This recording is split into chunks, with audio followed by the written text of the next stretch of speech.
தாய் தமிழ் உறவுகளுக்கு வணக்கம். கட்சியை கலைக்கின்றார் தொண்டர்கள் அதிர்ச்சி என்ற தலைப்பில் இந்த காணொளியை நாம் காண்கிறோம். கட்சியை கலைக்கின்றார் தொண்டர்கள் அதிர்ச்சி. 1996ஆம் ஆண்டு காங்கிரஸ் கட்சியுடைய தேர்தல் கூட்டணி முடிவை எதிர்த்து ஜி.கே. மூப்பனார் தமிழ் மாநில காங்கிரஸ் என்ற ஒரு கட்சியை ஆரம்பித்தார். திமுகவுடன் கூட்டணி அமைத்து வெற்றி கண்டார். 2001ஆம் ஆண்டு அதிமுகவோடு கூட்டணி அமைத்து வெற்றி கண்டார்.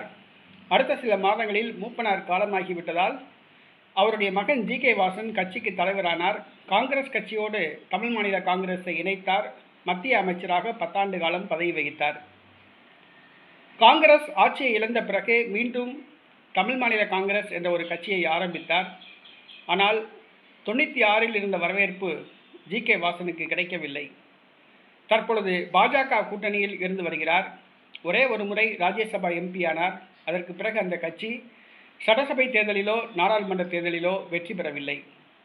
தற்பொழுது நடைபெற்று முடிந்த சட்டசபை தேர்தலில் கூட அதிமுக பாஜக கூட்டணியில் இடம்பெற்று 5 தொகுதிகளில் போட்டியிட்டு 5 தொகுதிகளிலும் படுதோல்வி அடைந்தது. தற்பொழுது தொண்டர்கள் இல்லாத ஒரு கட்சியாக தமிழ் மாநில காங்கிரஸ் உள்ளது.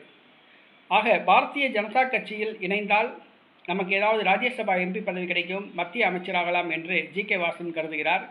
தொண்டர்களும் அதனை விரும்புகின்றனர். ஆக தமிழ் மாநில காங்கிரஸை கலைத்துவிட்டு பாஜகவில் இணையும் முடிவை ஜி.கே. வாசன் எடுத்துள்ளார். ஆனால் ஒரு சில தொண்டர்கள் அதற்கு எதிர்ப்பு தெரிவித்துள்ளதாக கூறப்படுகிறது. அந்த தொண்டர்கள் தமிழக வெற்றி கழகத்துடன் கூட்டணி அமைக்கலாம் என்று கருதுகிறார்கள். ஆனால் ஜி.கே. வாசன் கட்சியை கலைத்துவிட்டு பாஜகவில் இணையலாம் என்று முடிவெடுத்துள்ளார். ஆனால் தொண்டர்களோ தமிழக வெற்றி கழகத்துடன் கூட்டணி அமைத்து போட்டியிடலாம் என்று கருதுகிறார்கள். என்ன முடிவு எடுக்கப் போகிறார் என்பது தெரியவில்லை.